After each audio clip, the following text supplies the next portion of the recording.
Audio video के लिए start हो गया जी। हाँ जी, नमस्कार। ज्योग्राफी इंटीग्रेटेड जो बैच है और राजस्थान जो ज्योग्राफी स्पेसिफिक बैच जो है आपका, यानी जिन्होंने जो राजस्थान ज्योग्राफी का बैच लिया है, उनके लिए ये क्लासेज हैं, जिसमें हम सबसे पहले इन क्लासेज से पहले हम ये देखेंगे कि इसमें जो सिलेबस आपका है किसी भी एग्जाम को लेकर राजस्थान के अंदर, चाहे राजस्थान का कोई भी एग्जाम हो जिसमें आपका राजस्थान ज्योग्राफी सिलेबस के अंदर है, या फिर आपका जिन्होंने इंटीग्रेटेड बैच लिया है उनके इंडियन ज्योग्राफी है, वर्ल्ड ज्योग्राफी है, तो उन सब पार्ट को लेके हम बात करेंगे। जिसमें हम सबसे पहला जो पार्ट है आपका, क्योंकि इसमें समय के साथ साथ आपकी जो दूसरी क्लासेज हैं वो भी स्टार्ट हो जाएंगी, लेकिन सबसे पहले जो हम क्लास स्टार्ट करेंगे, यानी जो आपका बेसिक्स रीजनल पार्ट है राजस्थान, देन सेकंड स्टेप हमारी इंडियन ज्योग्राफी, उसके बाद में तीसरी स्टेप अपना रहेगा वर्ल्ड ज्योग्राफी वाला पार्ट। तो उसमें स्टार्ट करने से पहले आपका जो बेसिक्स है, यानी राजस्थान के बारे में कौन कौन सी बातें हैं, जो सामान्य बातें हैं जो हमें पता होनी चाहिए, तो उन बेसिक्स के बारे में। उसके बाद में उसमें और नेक्स्ट टॉपिक कौन से रहेंगे, यानी जो जनरली हम हाइड्रो ज्योग्राफी के रूप में, उसके बाद में रिसोर्स ज्योग्राफी के रूप में, उसके बाद में इकोनॉमिक ज्योग्राफी के रूप में, यानी ज्योग्राफी के कुछ पार्ट्स हमने डिवाइड कर रखे हैं। उन पार्ट्स के अकॉर्डिंग हम ज्योग्राफी को कवर करेंगे।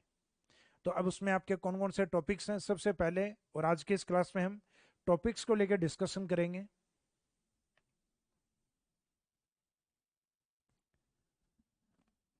ऑनलाइन स्टूडेंट अंकिता की सर वॉइस रिपीट हो रही है, तो एक बार वापस आप रीस्टार्ट करो, क्योंकि कई बार क्या होता है ऐप में वॉइस प्रॉब्लम आ जाती है, तो उसमें रीस्टार्ट करने पे वापस ठीक हो जाता है।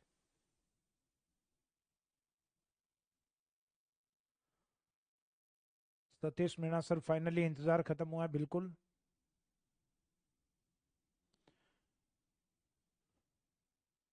जीत प्रताप सिंह गुड आफ्टरनून, आप सबको गुड आफ्टरनून। तो आज के सेशन की हम, या आज के इस क्लास की हम शुरुआत करते हैं। तो आपका जो ज्योग्राफी वाला जो पार्ट है, यानी जो सिलेबस के तौर पे हम देख रहे हैं, तो इस सिलेबस वाले पार्ट में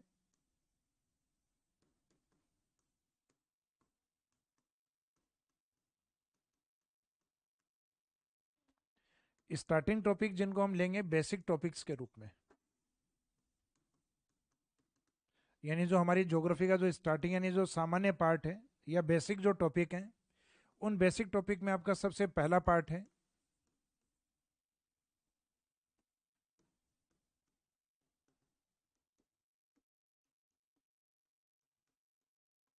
राजस्थान का गठन, राजस्थान के जिले एवं संभाग। मीनिंग है कि राजस्थान का जो राजस्थान को इंटीग्रेटेड किया गया, राजस्थान का जो यूनिफिकेशन किया गया यानी एकीकरण किया गया, वो किस तरीके से हुआ है। हालांकि एकीकरण पार्ट आपके प्रॉपर जो है वो आपके राजस्थान हिस्ट्री वाला पार्ट, राजस्थान पॉलिटी का पार्ट है, उसमें आता है। लेकिन अपने जो इसमें इंपॉर्टेंट पार्ट है वो है इसमें राजस्थान के कितने एकीकरण के चरण हुए हैं, जिसमें राजस्थान के कौन कौन से डिस्ट्रिक्ट को मर्ज किया गया है, और एकीकरण के वो चरण कब कब हुए हैं, उनके बारे में बातें करना। बाकी उसके अंदर जो आपके डिटेल्स है वो पॉलिटी का पार्ट है, वो अपने राजस्थान ज्योग्राफी का पार्ट नहीं है।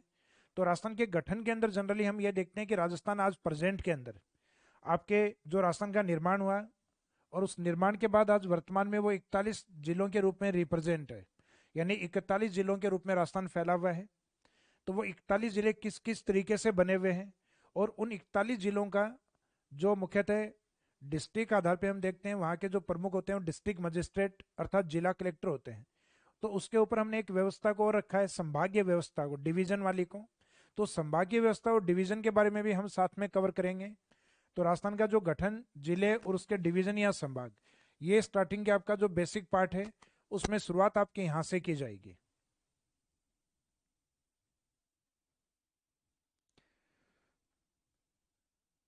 ऑनलाइन स्टूडेंट के कुछ क्वेश्चंस हैं, देखो आपके जो जो भी क्वेरीज हों, आप इसमें बहुत ज़्यादा कोई इंपॉर्टेंट हो तब अपने को क्वेश्चन पूछना है, बहुत ज़्यादा इंपॉर्टेंट नहीं हो तो नहीं पूछना है।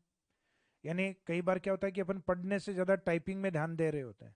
तो मेरा कहने का मीनिंग इसमें यह है कि आपका दिमाग है वो टाइप करने में डाइवर्ट नहीं होना चाहिए बिल्कुल भी। हाँ, आपके लिए कोई इंपॉर्टेंट चीज़ है और आप उसके जैसे कि क्लासेज में आवाज़ साफ नहीं आ रही हो या फिर कोई नोट्स डाउनलोड नहीं हो रहे हो, इनको लेके अगर कोई समस्या हो तो आप बिल्कुल कमेंट कर भी सकते हो। इंस्टीट्यूट के जो नंबर आपके ऐप पे अवेलेबल है उनके ऊपर आप कॉल भी कीजिएगा। और कोर्स में किसी भी प्रकार की क्लासेज को डाउनलोड के लेकर या हम जो आने वाली जो क्लासेज हैं उनके नोट्स जो हम अपलोड करेंगे इसमें, तो अपलोड उन नोट्सों को पढ़ने में कहीं कोई दिक्कत हो रही है या जो नोट्स अपलोड नहीं हो रहे हों, तो उसके अंदर आप कमेंट कर सकते हैं और उन समस्याओं का समाधान आप करवा सकते हैं।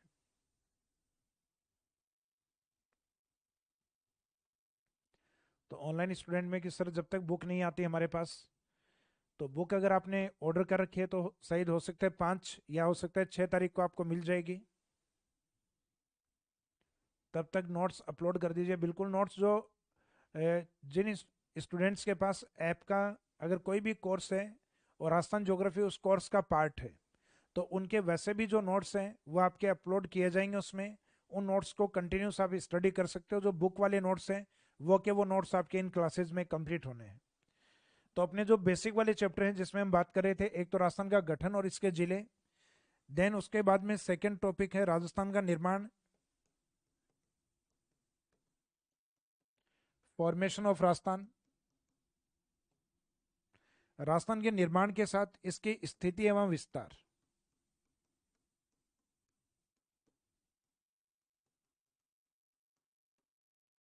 राजस्थान के लोकेशन और इसके एक्सटेंशन या विस्तार वाले पार्ट को भी हम कवर करेंगे। राजस्थान के निर्माण का मीनिंग यह है कि अपनी पृथ्वी का जैसे निर्माण हुआ है, उस निर्माण के अंदर एक हिस्सा जो कि कॉन्टिनेंट या महाद्वीप के रूप में रहा है, जो कि अर्थ का 29% पार्ट, यानी पूरी पृथ्वी में जो महाद्वीपों का हिस्सा है कॉन्टिनेंटल पार्ट जो है वो 29%, और उस कॉन्टिनेंटल या महाद्वीप के बाद में जो बचा हुआ भाग है 71%, ये मुख्यतः महासागर के रूप में है, यानी ओसेनिक पार्ट के रूप में। अब इसमें आपका जो महाद्वीपीय भाग है ये प्रेजेंट में दो भागों में डिवाइड है।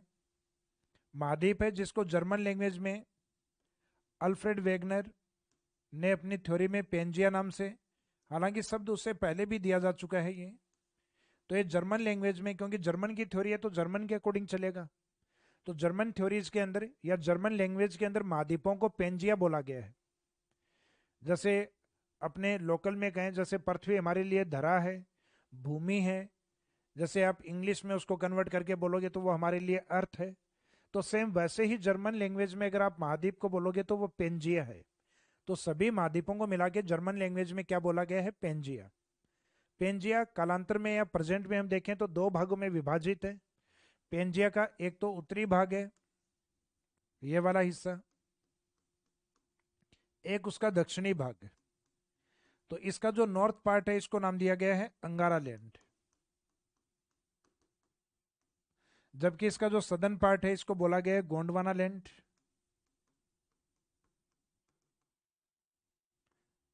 और अंगारा लैंड और गोंडवाना लैंड के बीच का जो भाग है इसको नाम दिया जाता है टेथिस सी, टेथिस सागर।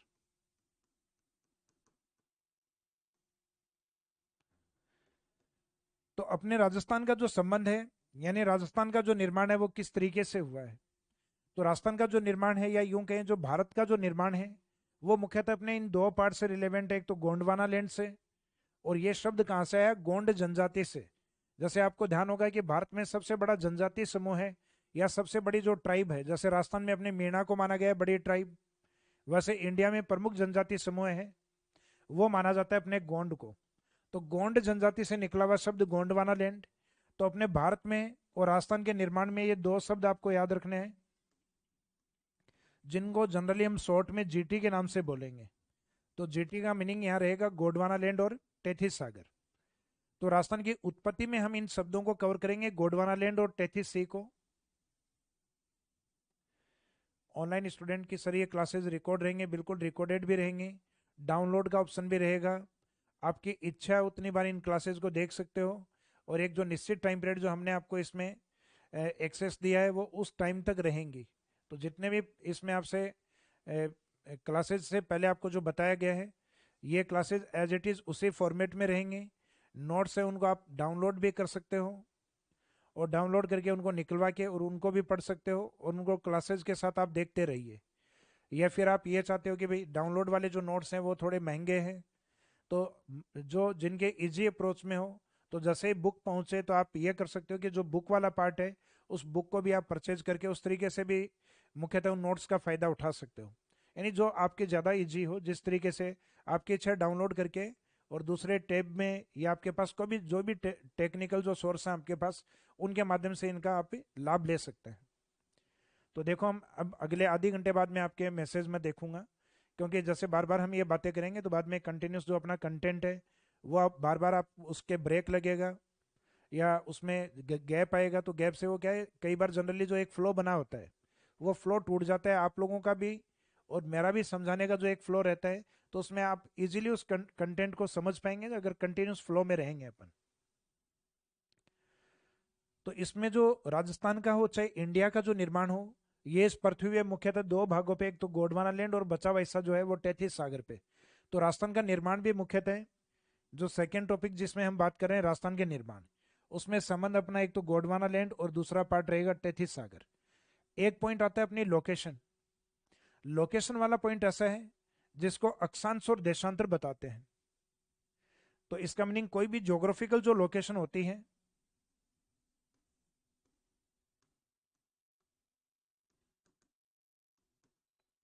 भौगोलिक जो स्थिति होती है दो चीजों पे डिपेंड करती है, एक तो अक्षांश या लेटीट्यूड्स के अकॉर्डिंग। लेटीट्यूड में जो मेन लेटीट्यूड लाइन है 0 डिग्री या इक्वेटर लाइन, वो पृथ्वी को दो भागों में डिसाइड करती है, नॉर्थ और साउथ। तो इसका मीनिंग जब भी अक्षांशों की बात होगी तो अक्षांश मुख्यतः दो डायरेक्शन के लिए यूज होते हैं, एक तो नॉर्थ के लिए और एक साउथ के लिए। जैसे फॉर एग्जाम्पल ये अपना राजस्थान है जो काइट शेप या पतंगाकार आकृति में है। अब इसके नॉर्थ और साउथ को अगर देखना हो तो इसका मीनिंग है कि उसमें हम बेस किसको मानेंगे, अक्षांश को। जबकि दूसरा पॉइंट आता है इसमें आपके देशांतर। तो जो देशांतर वाला पॉइंट है उसमें आपके जो मेन लॉन्गिट्यूड यानी जो जीएमटी लाइन है, ग्रीनविच मीन टाइम, वो पृथ्वी को दो भागों में डिवाइड करती है, ईस्ट में और वेस्ट के अंदर, पूर्व में और पश्चिम के अंदर। तो मीनिंग हुआ कि जो पूर्व और पश्चिम की जो डायरेक्शन है वो देशांतर से डिसाइड होती है। तो हम जो जनरल डायरेक्शन मानते हैं, सामान्य जो दिशाएं मानते हैं, उन सामान्य दिशाओं में हम जनरली चार दिशाओं को मानते हैं। बाकी ज्योग्राफिकल डायरेक्शन है 16 होती हैं। बाकी जनरल या सामान्य दिशा में हम चार, जो कि आपके सुबह शाम आप सुनते हो किसके बारे में, न्यूज के बारे में। तो न्यूज शब्द में आपके चारों शब्द हैं, इसमें नॉर्थ भी है, ईस्ट भी है, वेस्ट भी है, साउथ भी है। इसका मीनिंग जो चारों दिशाओं के बारे में जानकारी देती हैं वो होती है न्यूज। तो इसका मीनिंग है इसमें जो नॉर्थ और साउथ है वो लेटीट्यूड्स पर यानी अक्षांश पर, और जो पूर्व और पश्चिम है वो लॉन्गिट्यूड अर्थात देशांतर के ऊपर डिपेंड होते हैं। ये देशांतर है वो हमेशा ईस्ट और वेस्ट को बताएंगे। तो आप तो इसमें ये रट लो कि जो लेटीट्यूड अक्षांश है वो नॉर्थ और साउथ के बारे में बताता है, जबकि लॉन्गिट्यूड है वो बची हुई दिशाएं अर्थात पूर्व और पश्चिम। तो चार दिशाओं में दो अक्षांश की हैं, दो देशांतर की हैं। तो राजस्थान की लोकेशन के लिए अपने को दो पॉइंट कवर करने पड़ेंगे इसमें स्थिति वाले में। एक तो राजस्थान की अक्षांशीय स्थिति, लेटीट्यूडनल लोकेशन, और दूसरी स्थिति इसमें रहेगी आपके लॉन्गिट्यूडनल अर्थात देशांतरीय स्थिति। इसके बाद में नेक्स्ट पार्ट रहेगा इस चैप्टर में विस्तार वाला पार्ट। तो किसी भी ज्योग्राफिकल एरिया का जो विस्तार है, जैसे फॉर एग्जांपल गांव में आपका घर है, शहर में आपका घर है, या कहीं पे भी आपका घर है, उसका अपना एक विस्तार है। विस्तार का मीनिंग उसका एक एरिया है। जिसके पास एरिया होता है उसकी एक निश्चित आकृति होती है, और जिसकी आकृति होती है उसके चारों ओर उसकी बाउंड्री या सीमाएं होती हैं। तो इसका मीनिंग जो विस्तार वाला जो पॉइंट है, इसका मीनिंग जिसमें हम बात करेंगे एक्सटेंशन ऑफ राजस्थान। तो राजस्थान के एक्सटेंशन या विस्तार के अंदर एक तो बात होती है एरिया ऑफ राजस्थान को लेकर, और एरिया ऑफ राजस्थान के साथ साथ के राजस्थान के जो बड़े डिस्ट्रिक्ट हैं, लार्जेस्ट जो डिस्ट्रिक्ट है उन पे भी बात होगी, राजस्थान के जो स्मॉलेस्ट डिस्ट्रिक्ट हैं उन पे भी बात होगी, छोटे जिले हैं उन इनको भी कवर करेंगे अपन। फिर एरिया के साथ हम आकृति पे बात करेंगे, राजस्थान की आकृति या जो शेप, तो उसमें राजस्थान की आकृति को लेकर और राजस्थान के कुछ इंपॉर्टेंट डिस्ट्रिक्ट हैं, राजस्थान के जिले हैं, उनकी आकृतियों को लेके बात करेंगे। फिर जिसके पास आकार होता है उसके चारों ओर उसके बाउंड्रीज भी होती हैं, उनके बाउंड्रीज या उसकी सीमाएं होती हैं। और जो सीमाएं होती हैं वो दो पार्ट्स में डिवाइड हैं, एक तो इंटरनेशनल बाउंड्री और एक इंटर स्टेट बाउंड्री, अंतर्राष्ट्रीय सीमा और एक अंतर्राज्यीय सीमा। तो इस तरीके से जो विस्तार वाला पॉइंट है उसमें हम तीन पॉइंट्स को लेकर चलते हैं कि एक तो एरिया, एरिया के साथ जैसे अभी मैंने एग्जांपल दिया, आपका घर है उसका एक एरिया है, तो एरिया है तो उसका एक आकार भी है। हो सकता है कि वो आयताकार में हो सकता है ट्राइंगल शेप में हो सकता है रेक्टेंगल शेप में हो, यानी आयत के रूप में, स्क्वायर शेप में, वर्गाकार आकृति में, त्रिभुजाकार आकृति में, किसी भी आकृति में हो सकता है। तो एक एरिया के साथ आकृति अपने आप आती है। हो सकता है कि जिगजैग को कोई स्पेसिफिक शेप नहीं बनाता हो, और जिसके पास आकार होता है उसके चारों ओर का जो एरिया होता है वो उसका बाउंड्री होता है। जैसे फॉर एग्जाम्पल ये स्क्रीन आपको दिखाई दे रही है, तो इसके भी अपनी एक बाउंड्री है, सीमाएं हैं, क्योंकि इसका अपना एक एरिया है, एरिया के साथ इसकी एक आकृति है, आकृति है इसका एक शेप, और शेप या आकृति के साथ इसकी एक बाउंड्री भी बनती है। हालांकि राजस्थान में हम बाउंड्रीज इसलिए बोलते हैं क्योंकि उसके दो पार्ट हैं, एक पाकिस्तान के साथ लगता हुआ इंटरनेशनल पार्ट यानी इंटरनेशनल बाउंड्री, और एक अपने निकटतम राज्यों से लगता हुआ इंटर स्टेट बाउंड्री।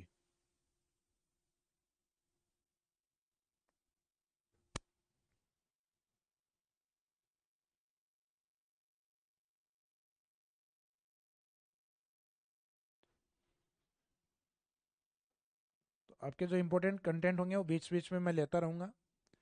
तो जो अपना जो नेक्स्ट पॉइंट है, यानी जो नेक्स्ट टॉपिक जो था राजस्थान के निर्माण को लेकर, यानी जिसमें हम गोंडवाना लैंड और तैतीस सागर की बात करेंगे, साथ में इसके स्थिति, अक्षांश, देशांतर, विस्तार वाले पॉइंट में एरिया, उसके आकृति और उसकी सीमा या बाउंड्रीज के बारे में। अब इसके बाद में जो नेक्स्ट टॉपिक आता है अपना, राजस्थान के निर्माण के बाद कोई भी ज्योग्राफिकल एरिया जब बन जाता है उसकी एक अपनी लोकेशन होती है, तो उसकी लोकेशन के अंदर होते हैं उसके फिजिकल पार्ट।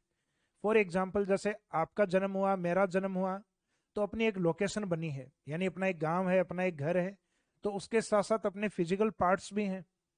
फिजिकल पार्ट यानी अपने बॉडी के पार्ट है, हाथ है, पाँव है, शरीर का धड़ है। तो राजस्थान जब बना है और उसकी अपनी एक लोकेशन है, तो उसके अपने फिजिकल पार्ट क्या क्या हैं। तो राजस्थान के जो फिजिकल पार्ट हैं, जो जनरली हम रिलीफ फीचर, उच्चावच और जलवायु के आधार पर जिनको हम डिवाइड करते हैं, तो वो उसके स्पेसिफिक पार्ट यानी जो भौतिक प्रदेश के रूप में या फिजिकल डिवीजन के रूप में है। तो भौतिक प्रदेश में सबसे अधिक हाइट वाला जो फिजिकल डिवीजन है वो तो है अपने पर्वत, और वो राजस्थान में हम किसको मानते हैं, अरावली को। तो वो अरावली माउंटेन, अरावली माउंटेन से जस्ट नीचे की जो तरफ है उसको हम मानते हैं हाड़ौती। तो वो हाड़ौती प्लेट्यू या हाड़ौती पठार के रूप में, और हाड़ौती पठार से जो नीचे की तरफ है वो आता है अपना ईस्टर्न प्लेन या पूर्वी मैदान के अंदर। तो उच्चावच के अकॉर्डिंग तो ये तीन फिजिकल डिवीजन है अपने रिलीफ फीचर के अकॉर्डिंग। और मैदान की तरह अपने एक शुष्क मैदान है राजस्थान के पश्चिम में, हालांकि उच्चावच में वो मैदान का हिस्सा ही है, लेकिन जलवायु आधार पे वो डेजर्ट है, क्योंकि जिस ज्योग्राफिकल एरिया में 25 सेंटीमीटर से कम वर्षा हो तो उसको जनरली हम किसके रूप में कंसिडर करते हैं, डेजर्ट के रूप में। तो राजस्थान का पश्चिमी जो मरुस्थलीय भाग है या जो शुष्क मैदान है, वहां वर्षा की कमी के कारण, और वर्षा किसका पार्ट होता है, क्लाइमेट या जलवायु का। वर्षा की कमी के कारण मुख्यतः उसको हम डेजर्ट में कंसिडर करते हैं। तो राजस्थान के अंदर जो मरुस्थल है वो उच्चावच के आधार पे तो मैदान का हिस्सा ही है, लेकिन वो जलवायु आधार पे एक अलग फिजिकल डिवीजन माना गया है। तो ये ध्यान रखना कि राजस्थान में फिजिकल डिवीजन कितने हैं, तो आंसर रहेगा 4। रिलीफ फीचर या उच्चावच में कितने माने गए हैं, तो उच्चावच में एक तो पर्वत होते हैं, पर्वतों से नीचे पठार होते हैं, प्लेट्यूज होते हैं, प्लेट्यू से नीचे प्लेन या मैदान होते हैं। तो पर्वत, पठार, मैदान, और फिर जो डेजर्ट वाला जो प्लेन एरिया है वो क्लाइमेट बेस पे डेजर्ट होता है। तो इसका मीनिंग है कि फिजिकल डिवीजन को डिवाइड करने के दो आधार हैं, एक तो उच्चावच और एक जलवायु। तो इन दो फैक्टर के आधार पर कितने भागों में बांटा गया है, 4 भाग। तो ये दोनों फैक्ट आपको याद रखने हैं कि राजस्थान का जो डेजर्ट है वो रिलीफ फीचर अर्थात उच्चावच के आधार पर,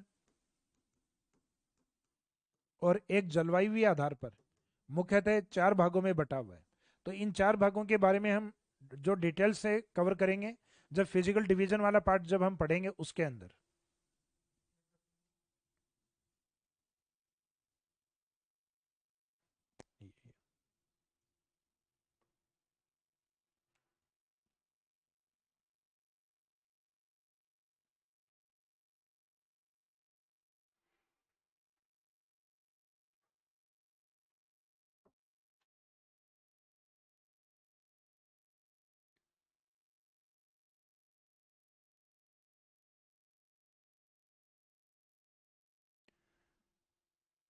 जो ऑनलाइन स्टूडेंट में किस तरह आप नोट्स नहीं बनवाओगे क्या? बिल्कुल, इस बैच में आप नोट्स बना सकते हो। अभी अपन सिर्फ सिलेबस के बारे में बातें कर रहे हैं, तो सिलेबस के बारे में आप साथ साथ लिख भी सकते हो। ये वाले जो टॉपिक्स हैं आपके, तो इसका टाइम भी आपको दिया जाएगा। जैसे राशन के जो बेसिक टॉपिक्स हैं स्टार्टिंग वाले, तो इन टॉपिक के बारे में साथ साथ आप लिखना चाहो तो लिख भी सकते हो।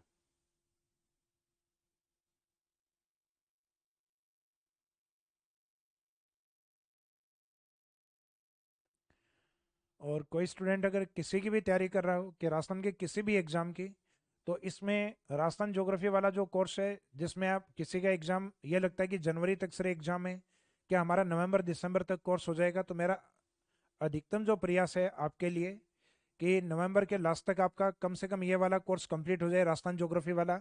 और उसके बाद में हम इंडियन ज्योग्राफी वाला जो पार्ट है उसको हम स्टार्ट कर दें।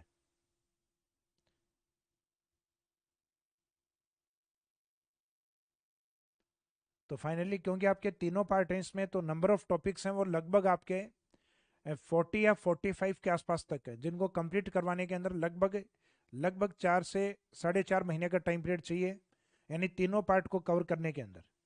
तो लगभग ये दिसंबर तक आपका कंप्लीट हो जाएगा। तो साथ साथ में आपके जैसे टॉपिक कंप्लीट होते हैं तो उनका रिवीजन आप साथ साथ में करते रहिए। और प्रयास ये रहेगा कि अगर आपका कोई एग्जाम जनवरी में आ रहा हो तो और जल्दी करवाने का, क्लासेस हम थोड़ा सा और लंबा ले लेंगे उसमें।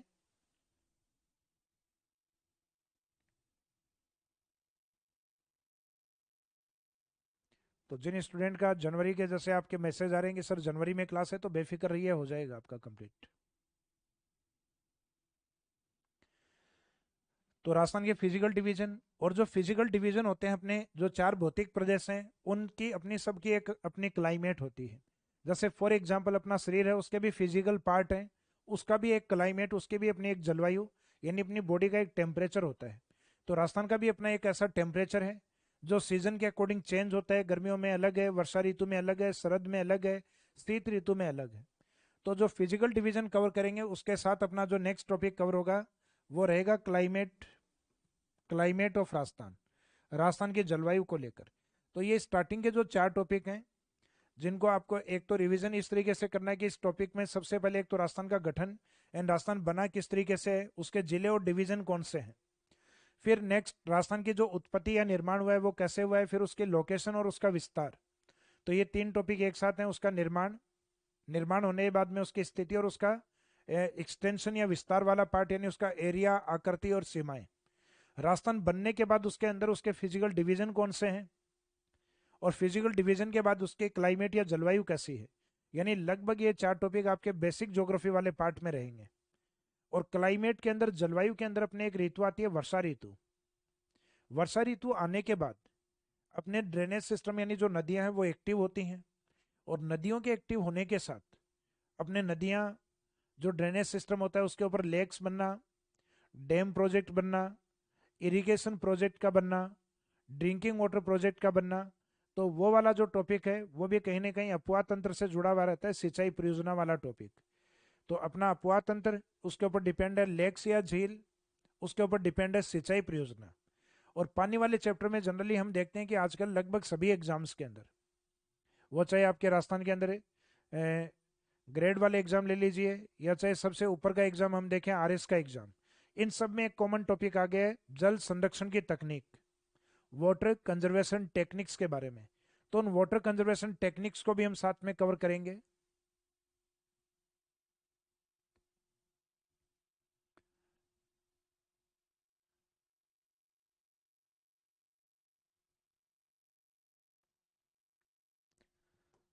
तो जो आपका इसमें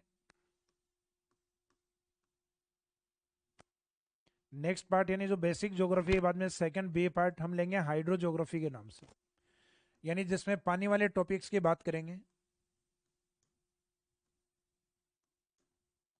हाइड्रो ज्योग्राफी यानी जलीय भूगोल वाला पार्ट रहेगा अपना। तो राजस्थान में जलीय भूगोल का मीनिंग है, स्टार्टिंग वाले ए पार्ट में अपने 4 टॉपिक हो गए थे यहाँ तक, जलवायु तक ए वाले में। तो बी वाले में अपने टॉपिक नंबर 5 से स्टार्ट होगा, राजस्थान का अपवाह तंत्र, ड्रेनेज सिस्टम ऑफ राजस्थान,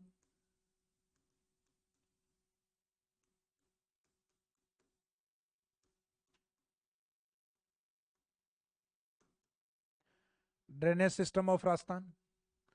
इसके बाद में अपवाह तंत्र का जो टॉपिक है, ये जनरली ड्रेनेज का मीनिंग ये होता है, जैसे बारिश होने के बाद में पानी का एक निश्चित धारा के रूप में और एक स्लोप या ढाल के अकॉर्डिंग बहना अपने आप में ड्रेनेज होता है। जैसे अपने घर का पानी है, वो छत से एक पाइप से होते हुए नाली में जाता है, तो वो भी ड्रेनेज है। नाली का पानी बहते हुए अपने गली मोहल्ले के बाहर जाके बड़े नाले में मिलता है, तो वो भी ड्रेनेज है।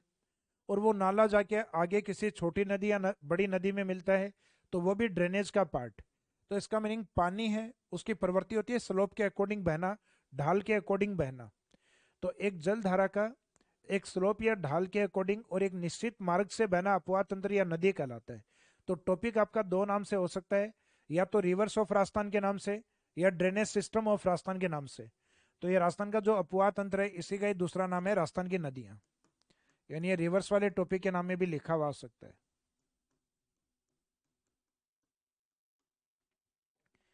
राजस्थान का जो ड्रेनेज सिस्टम या अपवाह तंत्र है,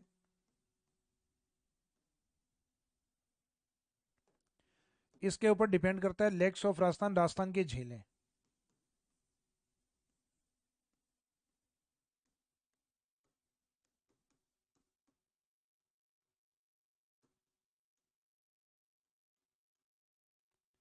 लेक्स ऑफ राजस्थान या राजस्थान की जो झीलें हैं, इनके साथ ड्रेनेज सिस्टम पे डिपेंड करता है अपना सिंचाई परियोजना या इरिगेशन प्रोजेक्ट्स। सिंचाई परियोजना में जैसे कोई डैम बनाया गया है, कोई बैराज बनाया गया है, बैराज से कोई नहर निकाली गई है, हो सकता है कोई तालाब के रूप में डेवलप किया हो, या कोई झील बनाई गई हो। तो इसका मीनिंग ड्रेनेज सिस्टम पे डिपेंड होता है, एक तो झील और एक सिंचाई परियोजना है। क्योंकि ये मुख्यतः ज्यादातर जो झीलें आप देखते हो कि ये झील इस नदी पे है, ये झील इस नदी के नाले पे है, तो ज्यादातर जो झील है वो अपने किसी न किसी नदी और नाले पे डिपेंड होती हैं। ये तो नहीं कहेंगे सभी जो झीलें हैं वो मुख्यतः नदियों पे डिपेंड होती हैं, कुछ में डायरेक्ट वर्षा जल या डायरेक्ट जो रेनी वाटर है वो भी आता है।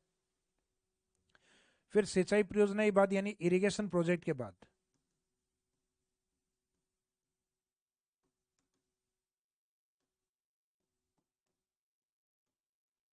लास्ट टॉपिक इसमें हम पढ़ते हैं जल संरक्षण की तकनीक, water conservation technique.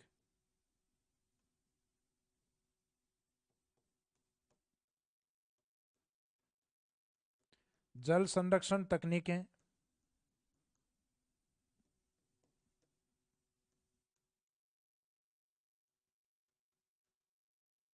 Water conservation technique. तो वाटर कंजर्वेशन टेक्निक का जो एग्जाम्पल है वो 2 तरीके से होते हैं, यानी पानी को हम कैसे बचा सकते हैं कि इसके 2 तरीके के उदाहरण है। एक तो परंपरागत वाले, यानी इस प्रकार की टेक्निक्स जो हम लंबे टाइम से यूज कर रहे हैं। एक कुछ इस प्रकार की टेक्निक जिसको हम कुछ समय से यूज कर रहे हैं, जैसे डैम बनाना, बैराज बनाना, मुख्यतः उनसे कैनाल्स को निकालना। तो जो हमने 20वीं और 21वीं शताब्दी में काम में लेना जिनको स्टार्ट किया है, वो हमारे लिए मुख्यतः न्यू टेक्निक्स हैं। जबकि जो ट्रेडिशनल टेक्निक्स यानी जो परंपरागत तकनीक है, वो जो लंबे टाइम से बनाई जा रही हैं, जैसे पानी को रोकने का जो उपाय है, एक तो झीलों का निर्माण, शेखावाटी और जोहड़े का निर्माण, गांवों में तालाब का निर्माण, मुख्यतः पश्चिमी राजस्थान में नाडी बनाना, टोबा बनाना, या छोटे कुंड यानी जिनको हम कहते हैं कुई या बेरी बनाना, या झालरा बनाना। तो वाटर कंजर्वेशन की टेक्निक्स बहुत सारी हैं। तो इस चैप्टर को हमें 2 पार्ट्स में पढ़ना पड़ेगा, एक तो परंपरागत तकनीक में और एक आधुनिक तकनीक के अंदर। काफी इंपॉर्टेंट टॉपिक है, क्वेश्चंस भी जनरली एग्जाम में आते हैं। जैसे हम बात करें अभी 2024-25 आरएस जो एग्जाम है, उसमें भी पूछा गया था कि पश्चिमी राजस्थान के अंदर वाटर कंजर्वेशन की कौन सी तकनीक है जिसको पालीवाल ब्राह्मणों ने अपनाया। तो पालीवाल ब्राह्मणों की जल संरक्षण तकनीक को हम खड़ीन कहते हैं। तो ये 4 पानी वाले चैप्टर रहेंगे आपके, जिनको हम जलीय भूगोल अर्थात हाइड्रोजोग्राफी के रूप में देखते हैं। इसके बाद में जो नेक्स्ट पार्ट रहेगा आपका, वो रहेगा रिसोर्स ज्योग्राफी यानी संसाधन भूगोल।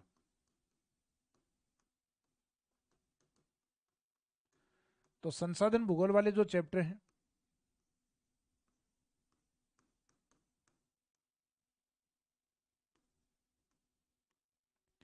जो रिसोर्स ज्योग्राफी वाला पार्ट है,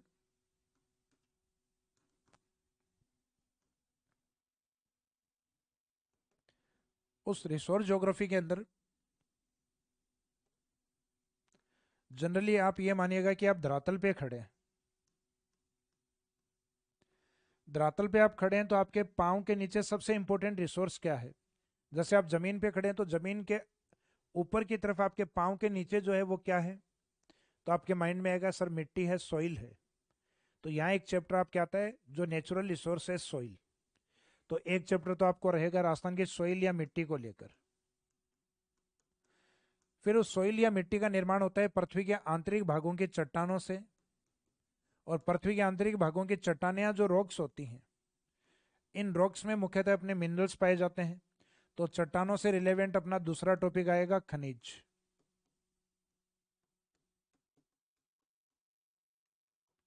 खनिज मोस्टली एग्जाम में आपके यहाँ तो खनिज के नाम से होता है, या मुख्यतः खनिज लिख के उसके आगे लिखते हैं धात्विक एवं अधात्विक, metallic and non metallic.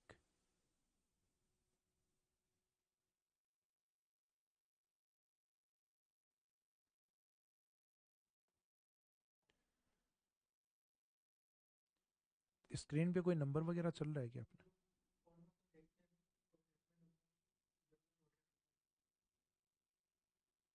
Phone number में कौन सा मतलब?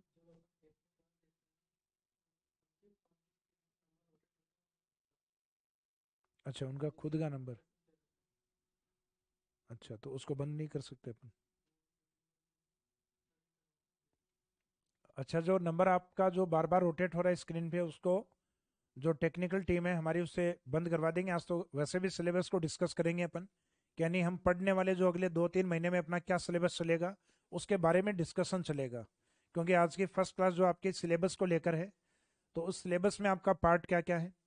तो अगर ऐसा कोई डिस्टर्बेंस हो भी रहा है तो मेरे को टेक्निकल नॉलेज मेरा भी इतना बढ़िया नहीं है, तो जो हमारी टीम है वो उसको ठीक कर लेगी। तो कमेंट कंटिन्यूस देख रहे हैं, अगर ऐसा कुछ है तो ये जो स्क्रीन वाले जो नंबर हैं इनको बंद करवा दिया जाएगा।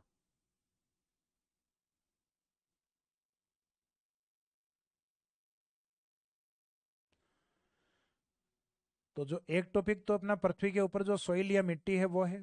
फिर मिट्टी के अंदर की ओर जो चट्टानें उनमें क्या पाए जाते हैं? खनिज।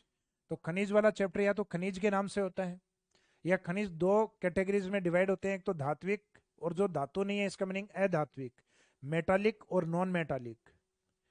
फिर खनिज के बाद में अपनी पृथ्वी के ऊपर मिट्टी के ऊपर पाए जाते हैं वेजिटेशन या वनस्पति। तो एक टॉपिक आपका वनों से रिलेवेंट या वनस्पति से रिलेवेंट होगा, और वनस्पति से जुड़ा हुआ एक पार्ट आता है आपका वाइल्ड लाइफ, वन्य जीव। वाइल्ड लाइफ या वन्य जीव। तो इस तरीके से आपके जो ये टॉपिक हैं, वाइल्ड लाइफ के साथ एक शब्द जनरली हम और भी यूज करते हैं, बायोडाइवर्सिटी, जैव विविधता। तो जहां वन्य जीवों की अधिक प्रजातियां या प्लांट्स की अधिक प्रजातियां पाई जाती हैं उसको हम कहते हैं बायोडाइवर्सिटी।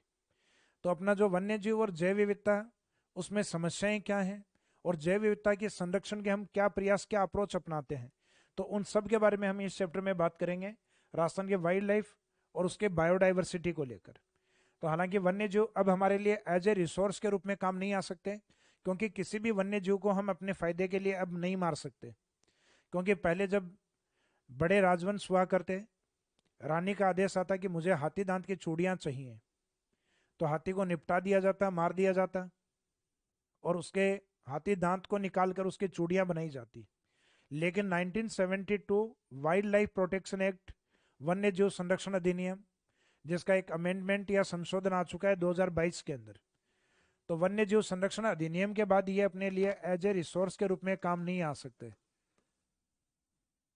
यानी वन्य जीवों को हम संसाधन के तौर पे इनको मार के यूज नहीं कर सकते, वन्य जीव संरक्षण अधिनियम 1972 के तहत। तो इसका मीनिंग ये सारे टॉपिक वैसे देखा जाए तो आपके रिसोर्स नहीं है, लेकिन ज्यादातर आपके रिसोर्स वाले पार्ट हैं। वन्य जीव हमने इसलिए लिखा है क्योंकि जहां वन वाला चैप्टर होता है वनस्पति वाला, उसी के साथ आपका वाइल्ड लाइफ भी कवर किया जाता है, क्योंकि वनों से ही जुड़े हुए हैं आपके वन्य जीव। तो इसके अंदर जो आपके रिसोर्स वाले जो चैप्टर रहने वाले हैं, तो लास्ट वाला था आपका जल संरक्षण। तो रिसोर्स के अंदर आपका नेक्स्ट चैप्टर यानी चैप्टर नंबर 8 तक अपनी बात हो गई है। तो ये रिसोर्स वाला जो पार्ट है या संसाधन भूगोल वाला जो पार्ट, इसमें चैप्टर नंबर 9 जमीन पे खड़े हैं तो जमीन में पाँव के नीचे मिट्टी वाला टॉपिक यानी सॉइल। फिर सॉइल के नीचे जो चट्टाने उनमें क्या पाए जाते हैं, खनिज मिनरल्स।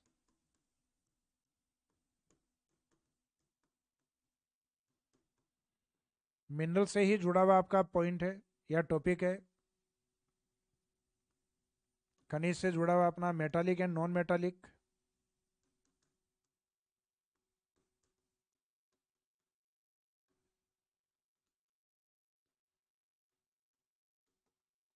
धात्विक एवं अधात्विक।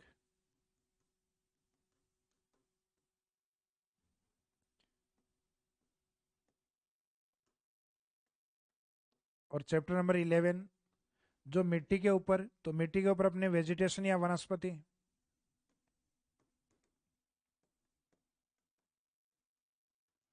यानी वनों से रिलेवेंट टॉपिक है। और वनस्पति के अंदर अपने क्या मिलते हैं, वन्य जीव, वाइल्ड लाइफ एंड बायोडाइवर्सिटी।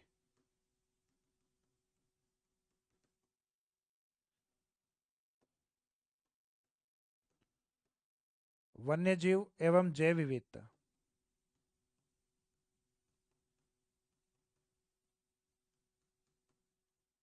वन्य जीव एवं जैव विविधता, तो ये वाले टॉपिक हैं आपके एज ए रिसोर्स या संसाधनों के रूप में।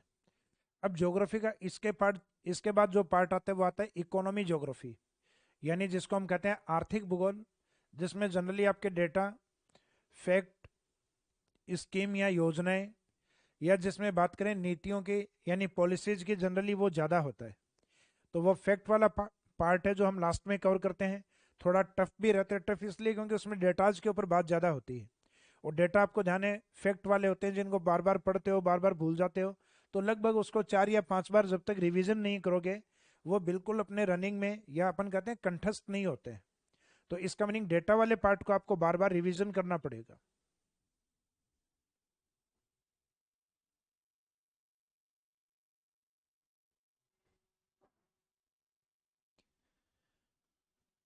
तो रिसोर्स ज्योग्राफी के बाद में, यानी ये सी पार्ट था आपका, लास्ट पार्ट है आपका इकोनॉमी ज्योग्राफी वाला पार्ट। इसमें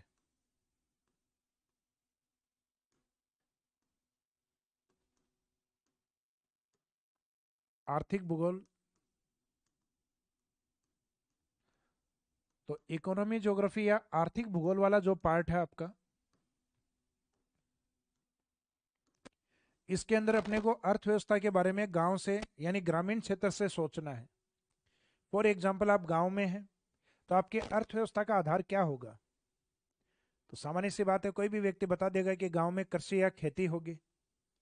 दूसरा आपको कहा जाएगा अगर कृषि कम हो तो, जैसे अपने पश्चिमी राजस्थान में कम होती है, तो वहां पे पशुओं को अधिक पाला जाए, क्योंकि जब आपके एग्रीकल्चर प्रोडक्शन कम बैठता है तो इसका मीनिंग आप पशुओं को पाल सकते हो, क्योंकि पशुओं के लिए चारा दूसरी जगह से भी लाया जा सकता है।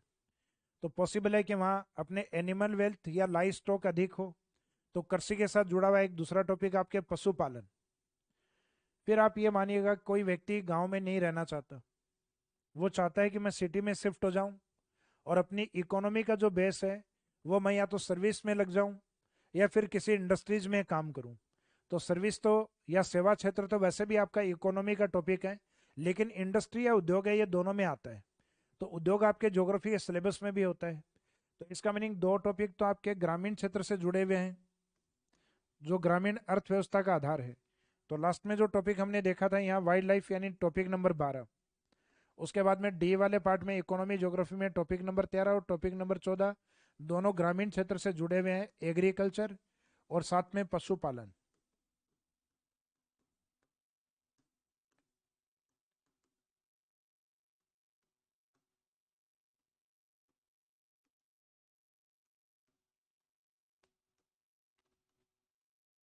एग्रीकल्चर एंड पशुपालन, पशुपालन या जो एनिमल वेल्थ वाला पार्ट है।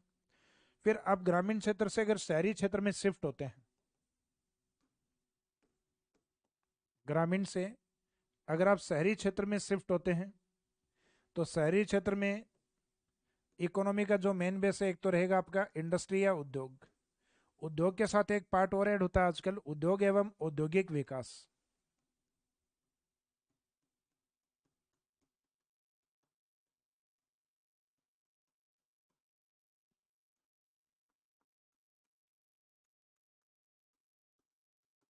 Industries and industrial development. तो इंडस्ट्रीज और इंडस्ट्रियल डेवलपमेंट का मीनिंग है कि उद्योग है उसमें एक अपना परंपरागत पार्ट आता है। परंपरागत का पार्ट का मीनिंग ये है कि परंपरागत पार्ट को अपने से पिछले पीढ़ियों ने भी पढ़ा है, हम भी पढ़ रहे हैं, आने वाली पीढ़ियों को भी पढ़ना होगा। फॉर एग्जाम्पल, राजस्थान में पहली सूती वस्त्र मिल कौन सी है? तो हमें पता होना चाहिए, दी कृष्णा कॉटन मिल है 1889। तो अपने से पीछे वाली पीढ़ियों ने भी ये पढ़ी है, हम भी पढ़ रहे हैं। राजस्थान में पहली चीनी मिल कहाँ पर स्थापित हुई? चित्तौड़ के भोपाल सागर 1932। तो ये अपने को भी पढ़ना है, पहले भी पढ़ा गया, आगे भी पढ़ा जाएगा। तो इंडस्ट्रीज का एक पार्ट आपके परंपरागत या थोड़ा ट्रेडिशनल टाइप है, जिसमें पुराने उद्योग है, उसमें प्रथम उद्योग है, उन सब की बातें होती हैं। लेकिन दूसरा पार्ट आता है इंडस्ट्रियल डेवलपमेंट, यानी उद्योगों के विकास के लिए गवर्नमेंट क्या कर रही है। तो गवर्नमेंट के द्वारा इंडस्ट्रियल पॉलिसीज बनाई जा रही हैं। Micro small medium enterprises policy, MSME policy को लाया जा रहा है। राजस्थान में इन्वेस्टमेंट कार्यक्रम करवाए जा रहे हैं, जैसे 2024 के लास्ट में हुआ था रिसर्जेंट राजस्थान।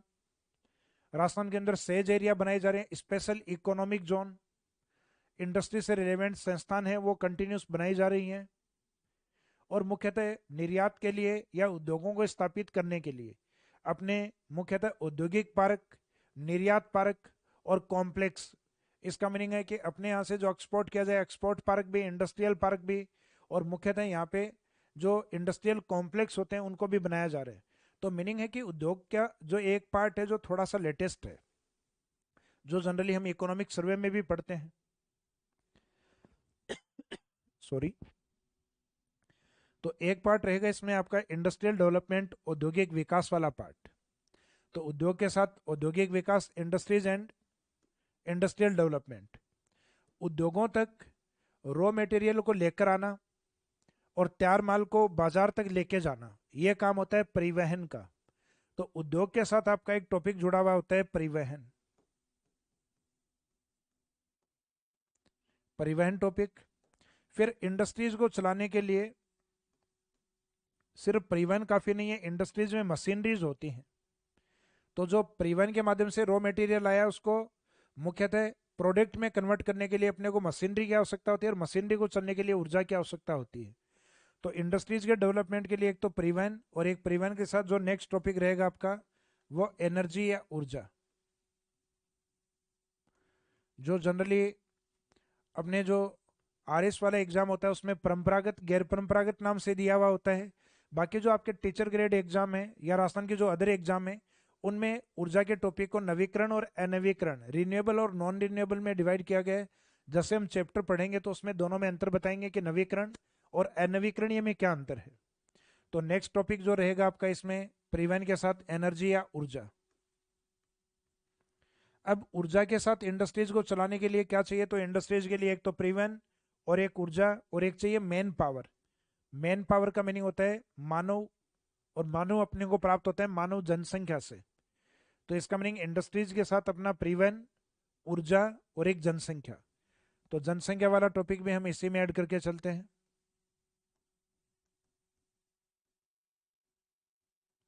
जनसंख्या या पॉपुलेशन वाला टॉपिक। और जनसंख्या जो एग्रीकल्चर में, पशुपालन में, इंडस्ट्रीज में, परिवहन या मुख्यतः ऊर्जा, विभिन्न कार्यों के माध्यम से जो इनकम प्राप्त करती है, उस इनकम का बाद में जनसंख्या क्या करती है? तो सामान्य सी बात है, पहली आवश्यकता होती है जनसंख्या की रोटी, कपड़ा, मकान, यानी जो अपनी बेसिक रिक्वायरमेंट है उनको पूरा करना।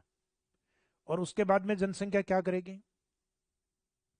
तो उसके बाद के जो मुख्यतः जो टारगेट होते हैं वो, जैसे कि आपके पास अच्छा पैसा आ गया, रोटी, कपड़ा, मकान, उसके बाद गाड़ी वगैरह सारी सुविधाएं हो गई, उसके बाद में आप सोचते हो टूरिज्म या पर्यटन की।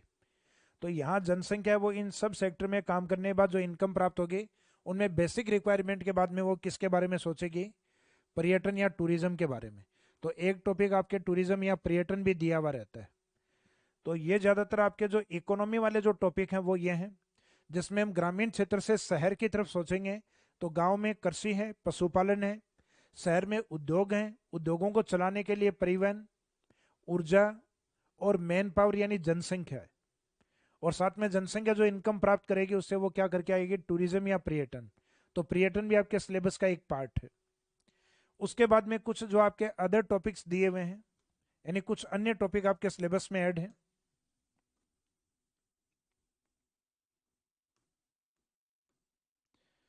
जिसमें एक तो हम पढ़ते हैं सूखा, अकाल एवं मरुस्थलीकरण।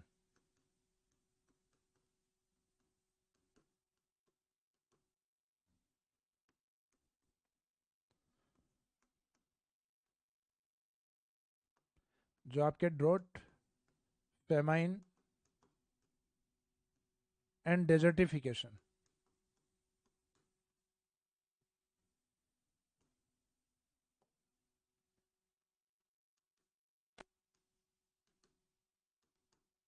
एंड डेजर्टिफिकेशन,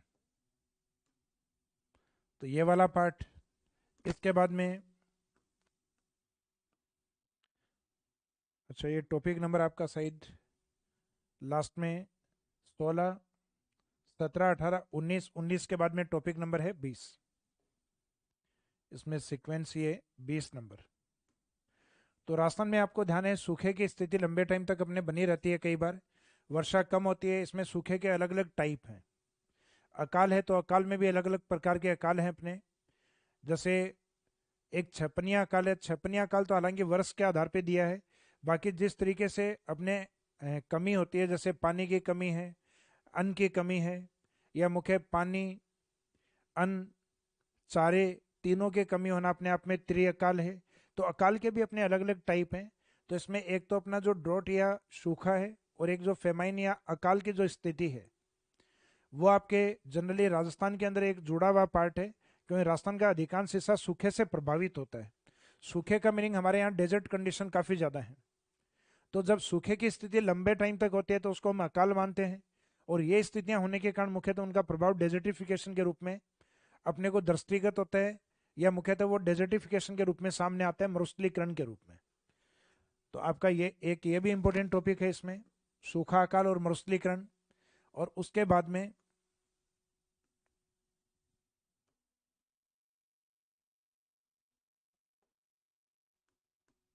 एक यूनेस्को करके आपका एक चैप्टर दिया हुआ है। हालांकि ये यूनेस्को बहुत ही लिमिटेड एग्जाम है।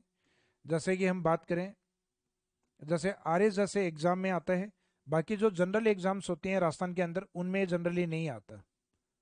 तो ये भी करवा देंगे लास्ट में। बाकी सामान्य एग्जाम से रिलेवेंट नहीं। यहाँ तक कि आरएस जैसे एग्जाम में भी ये सिर्फ मेंस का टॉपिक होता है, जिसमें कुछ कॉन्सेप्ट आपके दिए हुए हैं, उनको जनरली अपने को कवर करना होता है। तो ये आपके जो सबसे इंपॉर्टेंट टॉपिक हैं, जो शुरुआत के आपका जो फर्स्ट पार्ट है बेसिक वाला, सेकंड वाला जिसमें हमने बात की हाइड्रो ज्योग्राफी, तीसरा पार्ट जिसमें हमने रिसोर्सेज की बात की, और लास्ट वाला इकोनॉमी ज्योग्राफी वाला पार्ट, या लास्ट में कुछ अदर टॉपिक्स हैं। तो इस तरीके से हम राजस्थान के ज्योग्राफी का जो पार्ट है उसको इन 4 डिवीजन में डिवाइड करके, क्योंकि अब माइंड में अपने को धीरे धीरे ये पता होना चाहिए कि अपना राजस्थान ज्योग्राफी किस तरीके से बटा हुआ है। जैसे अभी आपको यह ध्यान है कि राजस्थान ज्योग्राफी के अंदर हमने कुछ टॉपिक हैं जो बेसिक ज्योग्राफी के अंदर डाले हैं। बेसिक ज्योग्राफी यानी जिसमें राजस्थान का जो परिचय है उसके बारे में बात करेंगे, उसके गठन, जिले, संभाग, फिर राजस्थान की उत्पत्ति और स्थिति के बारे में बात करेंगे, बाद में उसके फिजिकल डिवीजन या भौतिक प्रदेश हैं उनके बारे में, उसके बाद में उसके क्लाइमेट या जलवायु के बारे में। फिर ये कवर होने के बाद में नेक्स्ट बेसिक वाले पार्ट के बाद में आता है हाइड्रो ज्योग्राफी। हाइड्रो ज्योग्राफी के अंदर राजस्थान की नदियां या रिवर्स हैं, नदियों के डिपेंड राजस्थान के लेक्स या झील हैं, इन पे डिपेंड राजस्थान के इरिगेशन प्रोजेक्ट या सिंचाई परियोजना है, और इन सब में पानी कैसे बचाएं ये बताएगा जल संरक्षण, वाटर कंजर्वेशन टेक्निक्स। इसके बाद में हाइड्रोजोग्राफी के बाद वाला जो पार्ट है वो आता है आपका रिसोर्स ज्योग्राफी। तो जो रिसोर्सेज वाले पार्ट हैं उसके अंदर जमीन के ऊपर खड़े होके वहां से अगर हम सोचें तो इसका मीनिंग है वहां टॉपिक आपका आता है सोइल या मिट्टी। मिट्टी के अंदर जो चट्टाने पाई जाती हैं उनमें अपने खनिज। मिट्टी के ऊपर जो पार्ट है आपका वेजिटेशन या वनस्पति, वनस्पति से जुड़े हुए रहते हैं। वन जहाँ अधिक होते हैं वहाँ वन्य जीव। तो ये लगभग 4 टॉपिक हम इसमें रिसोर्स वाले चैप्टर में। और लास्ट वाला जो पार्ट है आपका संसाधन भूगोल के बाद वाला, वो मुख्यतः इकोनॉमी ज्योग्राफी यानी जिसमें आर्थिक भूगोल की बात करते हैं। तो अर्थव्यवस्था की बात को हमने ग्रामीण क्षेत्र से स्टार्ट किया, जहाँ मुख्यतः कृषि, पशुपालन यानी एग्रीकल्चर और एनिमल वेल्थ। और पशुपालन के बाद में अगर हम बात करें तो शहरी क्षेत्रों में उद्योग, उनको चलाने के लिए मुख्यतः ऊर्जा, वहां तक माल को लाने ले जाने के लिए परिवहन, और उसके बाद में मैन पावर या जनसंख्या। और फिर जनसंख्या की आमदनी प्राप्त होने के बाद जनसंख्या टूरिज्म या पर्यटन। और लास्ट में कुछ टॉपिक आपके ज्योग्राफी में जो सूखा, अकाल, मरुस्थलीकरण, यानी जो दोनों तीनों टॉपिक एक साथ हैं। और लास्ट में एक टॉपिक आपका यूनेस्को से रिलेवेंट भी आता है। तो इन सब चैप्टर को हम कवर करेंगे। तो एक तो आपको ये फॉर्मेट याद होना चाहिए कि राजस्थान ज्योग्राफी हमारा किस किस तरीके से डिवाइड है, क्योंकि जब फॉर्मेट याद होगा तो धीरे धीरे आपको सब्जेक्ट है वो रिवीजन करने में, उसको याद करने में आपको थोड़ा सा इजी रहता है।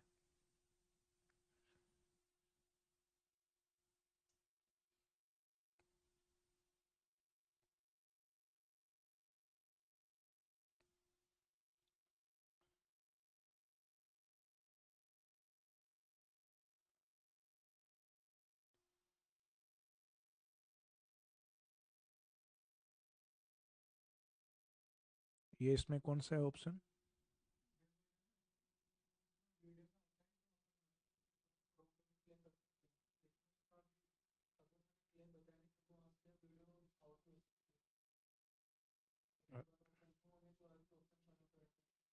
अच्छा, वेब वर्जन वाला अभी स्टार्ट नहीं कर सकते? अच्छा अच्छा। अच्छा देखिए, वेब वर्जन वाला हम जल्दी स्टार्ट करेंगे, लेकिन वेब वर्जन अभी शायद ऑप्शन नहीं है। तो उसमें शायद कुछ टेक्निकल या जो क्लासेज हैं वो आउट होने का कुछ ऐसा उसमें रहता है। तो जैसे उसमें सिक्योरिटी फीचर्स बढ़ जाएंगे उसके बाद में वेब वर्जन है वो आपका स्टार्ट हो जाएगा। तो आज की ये जो पहली क्लास थी अपनी, ये आपके सिलेबस डिस्कशन को लेकर थी। तो आज की इस क्लास के बाद में एक तो सिलेबस वाले जो टॉपिक हैं वो आपके इवनिंग में इन लगभग प्रयास ये रहेगा लगभग 9 या 10 बजे तक इन सारे टॉपिक को जिस सीक्वेंस में मैंने आपको बताया है, तो ये सारे टॉपिक आपके एज ए सिलेबस के रूप में अपलोड कर दिए जाएंगे। यानी जो सिलेबस हम कंप्लीट करने वाले हैं 20 से 22 टॉपिक जो हमने लिखे हैं वो, उसके बाद में आपका जो नेक्स्ट टॉपिक यानी जो अगले 3 से 4 टॉपिक हम स्टार्टिंग में करेंगे, यानी अगले जो 15 या 20 दिन के अंदर हम कवर करेंगे, वो वाला पार्ट आपका पहले अपलोड कर दिया जाएगा। देखो, कंप्लीट ज्योग्राफी वाला पार्ट है वो एक साथ अपलोड करना पॉसिबल नहीं है, क्योंकि कंटेंट जिस तरीके से धीरे धीरे अपडेट होता जा रहा है उसके अकॉर्डिंग आपके अपडेट कर दिया जाएगा।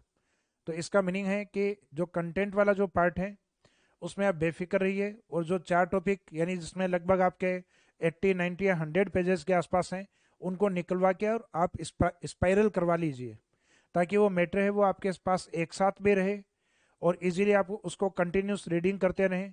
तो इसका मीनिंग वो टॉपिक हैं उनको इजीली आप रीड आउट कर पाएँ और आपके पास वो रिकॉर्ड में रहें। अगर 2 2 पेजेस निकलवाएंगे तो उनको कलेक्ट करना थोड़ा सा आपके लिए भी मुश्किल होगा, और उनको इधर उधर होना, अपने नोट्स बहुत सारे होते हैं तो उसके अंदर इधर उधर भी हो जाते हैं।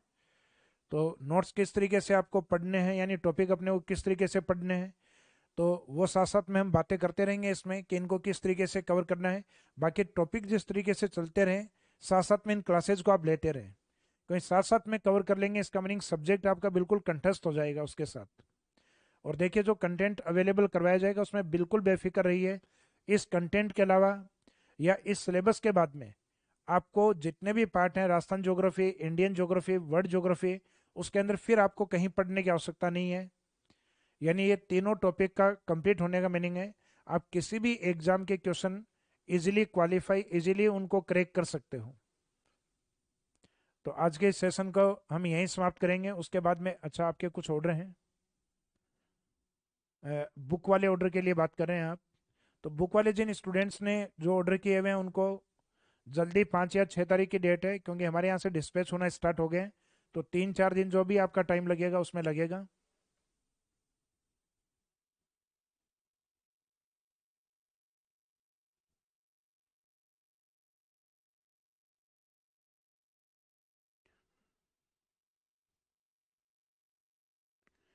ट्रैकिंग आईडी वाला देखो, धीरे धीरे वो जनरेट हो जाएगा, जैसे वो ट्रांसपोर्टेशन वाला या जिसमें जो भी जिस तरीके से टेक्निकल जो पार्ट होता है उसमें आने के तुरंत बाद में वो ट्रैकिंग सिस्टम स्टार्ट हो जाता है। बाकी मैं टेक्निकल टीम से बात करूंगा, क्योंकि ये ट्रैकिंग आईडी वगैरह है, इसके बारे में शायद मेरे को अच्छा, वो डिस्प्ले जैसे ही स्टार्ट हो जाएगा आपका, यानी जैसे ही आपका ऑर्डर, आपका सीक्वेंस जैसे ही आएगा, तो उसमें जैसे ही आएगा तो वैसे ही जनरेट हो जाएगा। तो चलो आज के इस सेशन को या इस क्लास को हम यहीं विराम देते हैं। तो हम कल इसके बाद में कंटिन्यूस अपने टॉपिक फर्स्ट से स्टार्ट करेंगे। तो आज आपका सिलेबस डिस्कस वाला जो पार्ट था वो कंप्लीट होता है। Thank you.